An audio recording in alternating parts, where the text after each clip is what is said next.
Dear students, मैं Mishra sir आप लोगों के समक्ष आज आतंकवाद की समस्या पर, विशेष रूप से कि आज आतंकवाद एक अंतर्राष्ट्रीय समस्या बन चुका है, इस विषय पर, यानी विषय क्या होगा, आतंकवाद एक अंतर्राष्ट्रीय समस्या। इस विषय पर मैं एक निबंध लेखन आप लोगों के समक्ष प्रस्तुत कर रहा हूँ, क्योंकि तमाम परीक्षाओं में, चाहे वो प्रतियोगात्मक परीक्षाएं हों या चाहे जो विद्यालयी परीक्षाएं हों, कॉलेज स्तर की परीक्षाएं हों, आज के समय के लिए यह समसामयिक समस्या है, आतंकवाद की समस्या। इसलिए मैं आप लोगों की समस्या से निदान, यानी इस समस्या पर, इस निबंध लेखन कार्य पर मैं मिश्रा सर यानी काशी हिंदी संस्थान आप लोगों के लिए एक विशेष निबंध आज प्रस्तुत कर रहा है। ध्यान देने की बात है, पहली बात तो इस निबंध को हम कैसे लिखें। कोई भी निबंध अगर आप लिखने जा रहे हो तो उसको कई सब टॉपिक्स में बांट लें। जैसे इस निबंध को अगर लिखना हो कि आतंकवाद एक अंतर्राष्ट्रीय समस्या, तो पहले तो प्रस्तावना, फिर आतंकवाद का तात्पर्य, फिर विश्व में व्याप्त आतंकवादी जो गतिविधियां हैं उसका जिक्र करेंगे, भारत में आतंकवादी गतिविधियां, आतंकवाद के विविध रूप, आतंकवाद का समाधान, इसके बाद निष्कर्ष या उपसंहार। इन विषयों को हम मैं विस्तार रूप देने जा रहा हूँ। कैसे विस्तार करेंगे, पहले ध्यान दें, कैसे हम उसको लिखें। पहले प्रस्तावना कि आतंकवाद आज भारतवर्ष में ही नहीं, अभी तो संपूर्ण अंतर्राष्ट्रीय स्तर की सबसे अहम समस्या बन चुकी है। मानवता के लिए, लोक कल्याण की कल्पना के लिए आज एक सबसे घृणित कार्य या घृणित योजनाएं अगर चल रही हैं तो आतंकवाद के माध्यम से चल रहा है। आतंकवाद यह किसी भी धर्म के लिए, किसी भी लोक कल्याण के लिए, चाहे वो जनतांत्रिक प्रक्रिया हो, उसकी सफलता के लिए एक अहम समस्या बन चुका है। यानी हम कह सकते हैं कि यह एक ऐसी समस्या, एक ऐसी विडंबना बन करके उभरी है कि मानव मन में प्राय एक डर पैदा कर दिया है।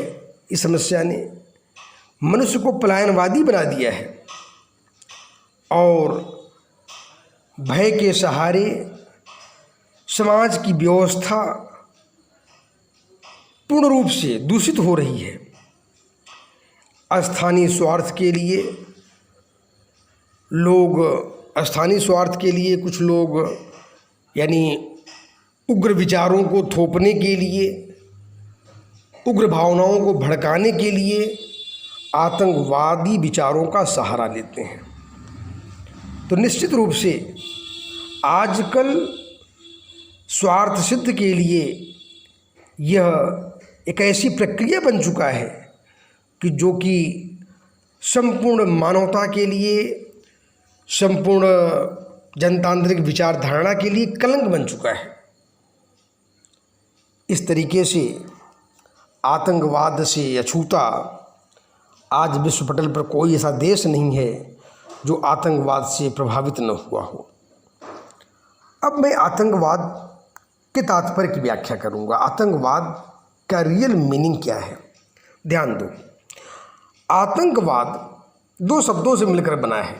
आतंकवाद, अभी तक तो आप लोगों ने तमाम वादों की चर्चा सुने होंगे, उसमें यानी जैनिज़्म, बुद्धवाद या जैनिज़्म, बुद्धिज़्म या ह्यूमनिज़्म, तमाम ऐसे वादों की चर्चा सुने होंगे, मानवतावाद और बुद्धवादी दर्शन, जैनवादी दर्शन, इस तरह के तमाम विचार सुने होंगे, अहिंसावाद।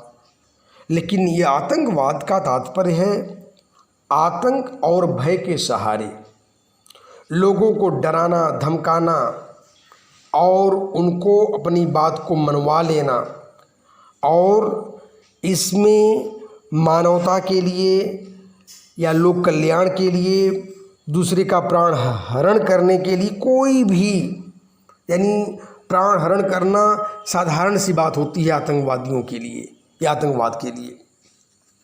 तो एक आतंकवाद एक ऐसा विचार धारणा बन चुका है जो कि अपने राजनीतिक स्वार्थ की पूर्ति के लिए या अपने किसी विशेष वर्ग को खुश करने के लिए गलत और अन्यायपूर्ण और हिंसात्मक मार्ग का आधारशिला है, जो कि नहीं होना चाहिए।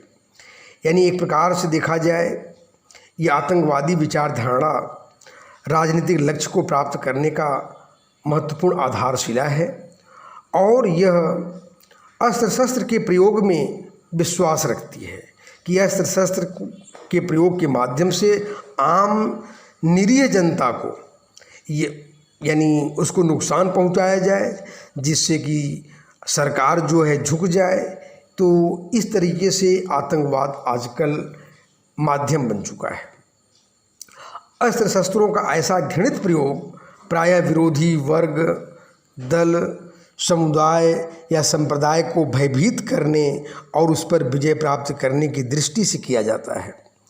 अपने राजनीतिक स्वार्थों की पूर्ति के लिए आतंकवादी गैर कानूनी ढंग से अथवा हिंसा के माध्यम से सरकार को गिराने तथा शासन तंत्र पर अपना प्रभुत्व बनाने का प्रयास करते हैं। इस प्रकार आतंकवाद उस प्रवृत्ति को हम कह सकते हैं जिससे कुछ लोग अपनी उचित अथवा अनुचित मांग करवाने के लिए घोर हिंसात्मक और अमानवीय साधनों का प्रयोग करने लगते हैं। ध्यान दें, आतंकवाद के तात्पर्य की मैंने व्याख्या किया। अब विश्व में व्याप्त हिंसात्मक प्रवृत्तियां और आतंकवाद, आज अगर सही मायने में देखा जाए, आतंकवाद जिस देश ने इसको सहारा दिया, पालन पोषण किया, इसकी परवरिश की, वह देश भी आतंकवाद से कहीं न कहीं प्रभावित है। जिन जिन देशों ने आतंकवाद को शरण दिया, उनके मनोबल को बढ़ाने का प्रयास किया, चाहे अपने राजनीतिक स्वार्थ को लेकर के पूरा किए हों, उनको इसकी भरपाई कहीं न कहीं करनी पड़ी है। आज आतंकवाद यानी प्रत्यक्ष या परोक्ष रूप से पूरे भूमंडल पर विराजमान है। चाहे अमेरिका जैसा सशक्त देश हो, चाहे अरबियन कंट्रीज़ हों, वे लोग भी आतंकवाद से प्रभावित हों, चाहे अफ़गानिस्तान हो, चाहे पाकिस्तान हो, चाहे भारतवर्ष हो, चाहे जापान हो, ऑस्ट्रेलिया हो, फ्रांस हो, इंग्लैंड हो, यानी प्रत्यक्ष परोक्ष रूप से मैंने बताया ना, पूरा विश्व कहीं न कहीं दुष्प्रभावित हो चुका है और पूरा मानव समाज जो है आज आतंकवाद से डर रहा है। अमेरिका में भी तमाम आतंकवादी घटनाएं हुई। अमेरिका ने अपने उस आतंकवादी घटनाओं के लिए तमाम कठोरतम कार्रवाई भी किया। अरबियन कंट्रीज़ में कई जगहों पर हुआ, धमाके हुए, तमाम लोग मारे गए। पाकिस्तान में भी जिसने आतंकवाद को शरण दिया, पालन पोषण किया, वहाँ पर भी आए दिन आतंकवादी घटनाएं घटती रहती हैं। हॉस्पिटलों में, यानी अब आप कल्पना कर सकते हो कि स्कूलों में, पाकिस्तान में भी हाल में स्कूलों में हुआ, हॉस्पिटलों में हुआ था। यानी अब इनकी मानसिकता को, इनकी घृणित क्रूरता को देखा जा सकता है कि किस प्रकार से, यानी एक हॉस्पिटल में जहाँ पर निरीह लोग अपने जीवन यापन कर रहे हैं। प्राण बचना तो ऐसे ही संकट है, वो तो प्राण बचाने के लिए हॉस्पिटल में आया है। अगर वहाँ आतंकवादी घटनाएं होती हैं तो इसका क्रूरतम रूप और घृणित रूप देखा जा सकता है। विद्यालयों में होता है। अभी आप लोग देखे होंगे 1-1.5 साल पहले पाकिस्तान में विद्यालयों में हुआ, तमाम बच्चे मारे गए और उन लोगों ने ढूंढ ढूंढ कर बच्चों को मारा। यह त्रासदी भूलने वाली नहीं है।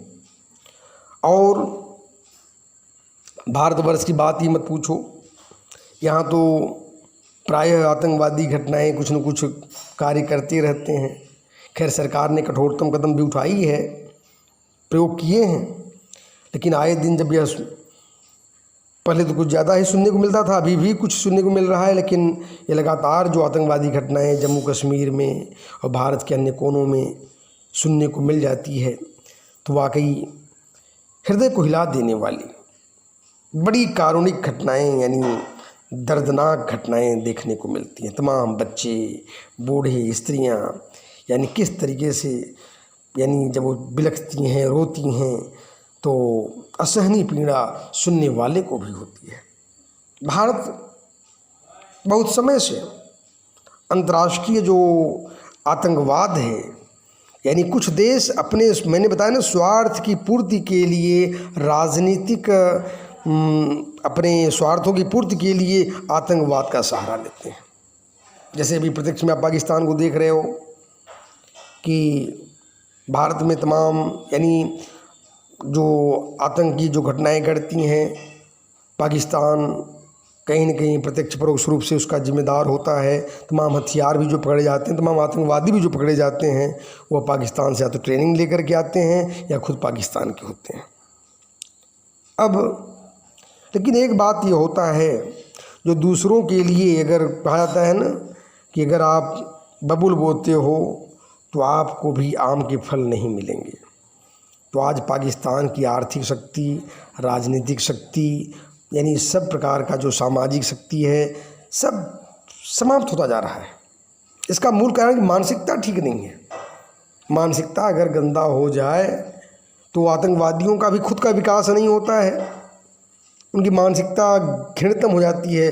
यानी आदमी जब क्रोधित रूप होता है, अब कभी आप खुद, जो मैं प्रैक्टिकल बातें करता हूँ ज़्यादातर, कोई आदमी कूल माइंड से दर्पण में अपना चेहरा देखे, शांतमय प्रसन्नचित्त दिखलाई देता है, सुंदर दिखलाई देता है।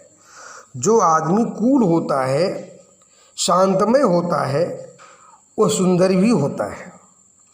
लेकिन जो आदमी क्रोध में होता है, क्रूर में होता है, अच्छा आदमी भी कितना भद्दा दिखता है, ये आप लोग प्रैक्टिकली दर्पण में देख सकते हो। दर्पण में क्रोधित मुद्रा में रहो, किसी गाली गलौज देते रहो और शीशा में चेहरा देख लो, कितना विभत्स दिखलाई देता है। तो यही स्थिति हमारे आतंकवादी, चाहे चेहरे के रूप में हो, चाहे उनके नकाब के रूप में, चाहे उनकी घृणित कार्यों के रूप में हो, यानी पूर्ण रूप से अंतर्राष्ट्रीय स्तर पर घृणित कार्यों को फैलाते हैं। अपने बुरे लक्ष्य को यानी लक्ष्य की हो जाते हैं। आज जीता जागता उदाहरण हम लोग अभी बर्निंग पॉइंट्स के रूप में, समसामयिक घटना के रूप में हम देख सकते हैं। जैसे कि अभी अफ़गानिस्तान में जो घटनाएं हो रही हैं, यानी किस तरह से तालिबान वहाँ के आम जनजीवन को एकदम क्रूरतम रूप में पहुँचा चुका है। यानी अब कल्पना नहीं किया सकता है कि वहाँ की स्त्रियाँ, बच्चे, बूढ़े यानी तमाम लोग देश पलायन करने के कगार पर आ गए हैं और कर रहे हैं। मैं जब देखता हूँ वह दृश्य कि तमाम लोग सीधा गोली मार दिए जाते हैं, चाहे बच्चे हों चाहे बूढ़े हों, उनकी थोड़ी सी मानसिकता न पूरी हो। ये कौन सी नैतिकता है, कौन सी मानवता है? कहा जाता है कि समाज के लिए, एक परिवार के लिए स्त्री पुरुष दो पहिए होते हैं, किसी भी परिवार के रथ के लिए। तो वहाँ पर आप अभी तुरंत तालिबानी फरमान आप लोगों ने सुना होगा, देखा होगा कि तमाम जगहों पर नर्सिंग के रूप में जो स्त्रियां काम करती थी हॉस्पिटलों में अब नहीं जाएंगी। स्कूल बंद हो गए, कॉलेज बंद हो गए, हॉस्पिटल बंद हो गए। क्या दर्दनाक स्थितियां हैं।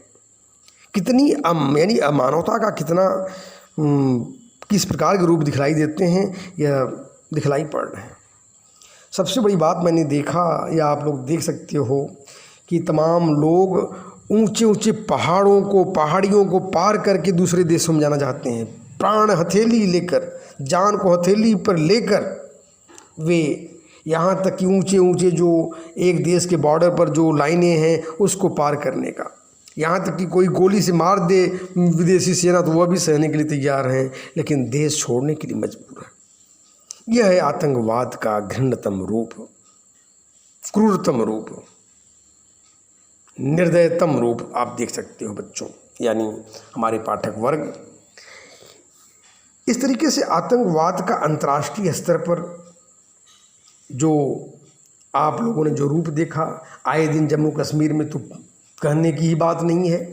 जम्मू कश्मीर में तो आतंकवाद की घटनाओं को आप लोग निरंतर देखते रहते हो कि उधर 90 के दशक में किस प्रकार से वहाँ के जो रहने वाले थे, घाटी के जो पंडित थे, जो ब्राह्मण थे, किस तरह से निर्दयता के साथ मारे गए। उस पर तमाम वीडियो को भी चारों तरफ दिखलाया गया या पेपरों में भी आया। तो यह है आतंकवाद। आतंकवाद किसी देश के लिए भला नहीं कर सकता। जो लोग आतंकवाद का समर्थन करते हैं या जो विचारधारा अगर समर्थन करते हैं तो निश्चित रूप से अच्छी बात नहीं है, क्योंकि कहीं न कहीं आज हम समर्थन कर रहे हैं तो कल उसका फल या परिणाम हम खुद भुगतने के लिए तैयार होंगे। इसका जीता जाता उदाहरण अभी पाकिस्तान खुद देख रहा है।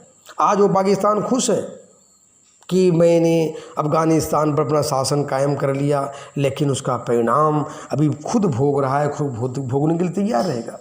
सीधी सी बात है, अगर कोई ये सिखाता है कि मैं अपने बच्चों को कि जाकर परिवार को ये सिखाता हूँ अगर कि जाकर के पड़ोस वाले को गोली से मार करके आओ, गाली दे करके आओ, तो वह तो हमें भी कभी तो गाली देगा, कभी हमें भी गोली से मारेगा।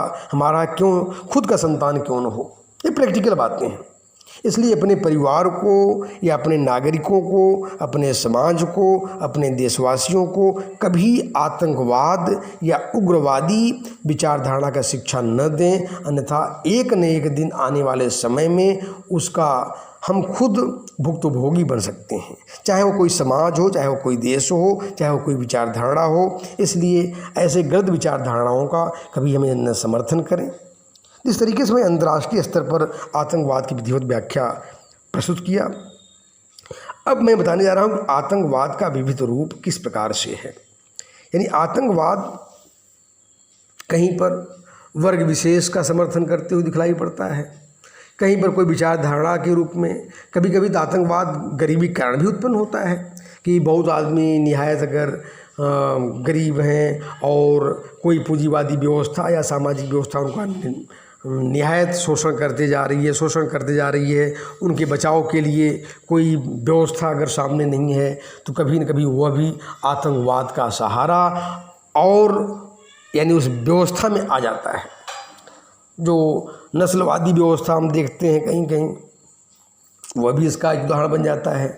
यानी सामाजिक व्यवस्था भी कभी कभी दोषी होता है। तो लेकिन एक बात और भी है, अगर सामाजिक व्यवस्था दोषी होती है तो ज़रूरी नहीं कि हम शस्त्र उठा लें।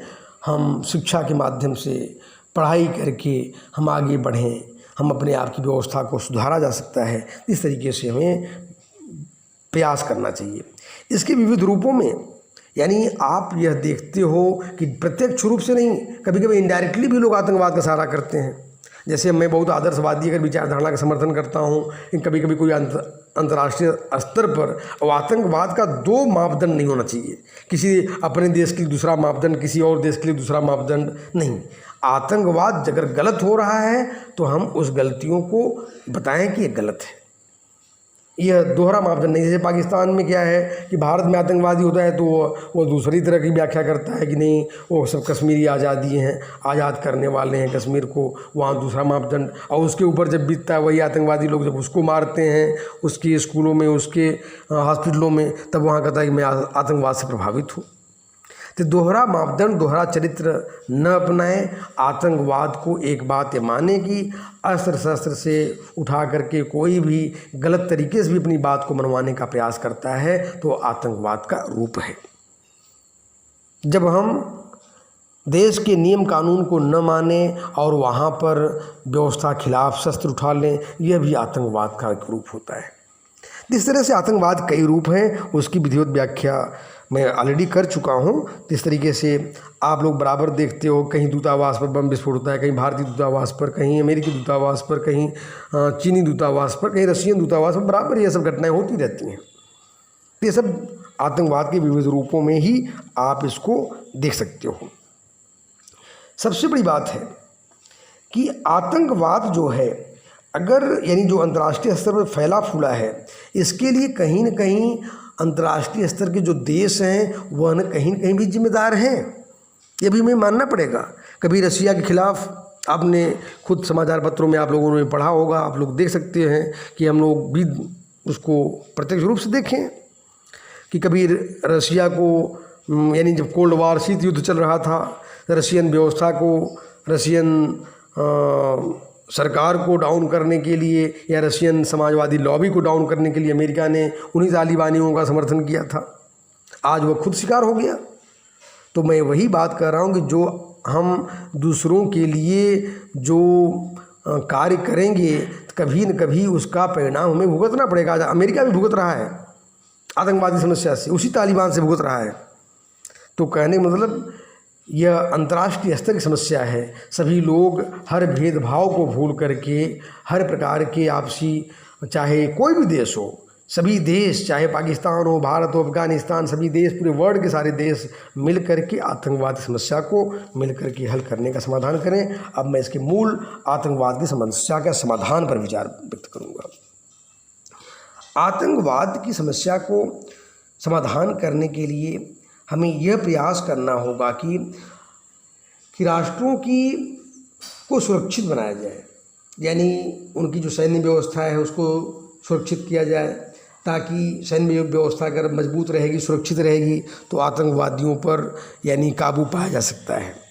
एक बात। दूसरी बात, जो राष्ट्र के जो नियम कानून हैं उसको भी कठोर किए जाएं कि आतंकवादियों को ताकि पनपने का मौका न मिले। और तीसरी बात है, अंतर्राष्ट्रीय स्तर पर भी सभी देशों को मिलकर काम करना होगा, चाहे यूएनओ हो, और जो अंतर्राष्ट्रीय स्तर पर जो आतंकवादों को बढ़ावा देते हैं, ऐसे राष्ट्रों के लिए भी अंतर्राष्ट्रीय कुछ प्रतिबद्धताएँ, कुछ नियम बने ताकि उनको पूर्ण रूप से प्रतिबंध लगा दिया जाए, ताकि उनको ऐसा सोचने में भी वो कांपने लगे। इस तरह की बातों का हमें बराबर ख्याल रखना पड़ेगा। और एक बात स्पष्ट करनी होगी, जो गरीब लोग हैं, जो आतंकवाद के लिए, बेरोज़गार जो लोग हैं, अगर आतंकवादी गतिविधियों की ओर अग्रसर हो रहे हैं, तो हमें यह भी समझना होगा आखिर क्यों अग्रसर हो रहे हैं।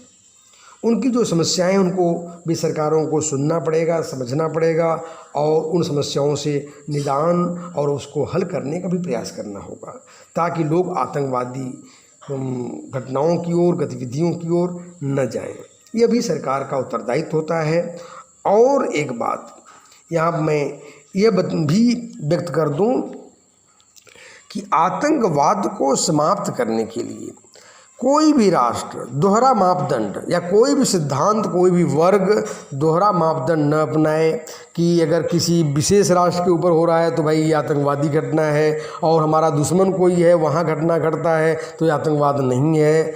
मतलब इस तरह की भी दोहरे भावनाओं से भी हमें ऊपर उठना होगा। तब हम सभी लोग मिल करके लोक कल्याण के लिए अगर कार्य करें, तभी हमारी धरती जो है स्वर्ग बनी रहेगी। अगर आतंकवाद की स्थिति इस धरती पर कायम रहेगी तो निश्चित रूप से ये धरती नरक में तब्दील हो जाएगी। यहीं पर जहन्नम है और यहीं पर जन्नत है, यानी तो दोनों बातें, स्वर्ग नरक यहीं पर है। अब यहाँ के नागरिक मिल करके किस प्रकार से इस पृथ्वी को बनाना चाहते हैं, वसुधैव कुटुंबकम की परिकल्पना को सब लोग, पूरा विश्व ही हमारा परिवार है, और सभी धर्म मिल करके यानी मानवता की शिक्षा दें, मानवीय कल्याण की शिक्षा दें, और सब लोग दूसरे की भावनाओं को समझें। जैसे मैं अपने लिए इच्छा रखता हूँ, अपने परिवार के लिए इच्छा रखता हूँ, और उसी प्रकार से दूसरे परिवार के लिए, दूसरे पड़ोसी के लिए, दूसरे व्यक्ति के लिए भी हमें वैसा ही विचार रखना चाहिए। अगर ऐसी कल्पना सभी लोग अपना लें तो निश्चित रूप से हम आतंकवादी घटनाओं के यानी उसमें जाने के बारे में एक बार नहीं कई बार सोचेंगे। अब मैं उपसंहार के ऊपर, निष्कर्ष के ऊपर अपने विचार को व्यक्त कर रहा हूँ। यानी एक ऐसी विडंबना है कि युद्ध, यानी आज हम लोग, यह एक विडंबना है कि हम लोग महानायकों को, जो रियल महानायक हैं, उनकी रियल शिक्षा को, मूल शिक्षा को भूलते जा रहे हैं। चाहे वो बुद्ध जी हों, महावीर स्वामी हों, चाहे प्रभु श्री राम हो, चाहे कृष्ण हों, चाहे विशेष रूप से आधुनिक धरातल पर स्वामी विवेकानंद हों या प्रॉफेट मोहम्मद हों, ईसा मसीह हों, सभी के विचारों को हमें आत्ममंथन करना चाहिए और अहिंसा, मानवता, प्रेम, लोक कल्याण, इन तमाम चीज़ों को हम लोग पूरी पृथ्वी पर फैलाएं, हर जन जन में फैलाएं।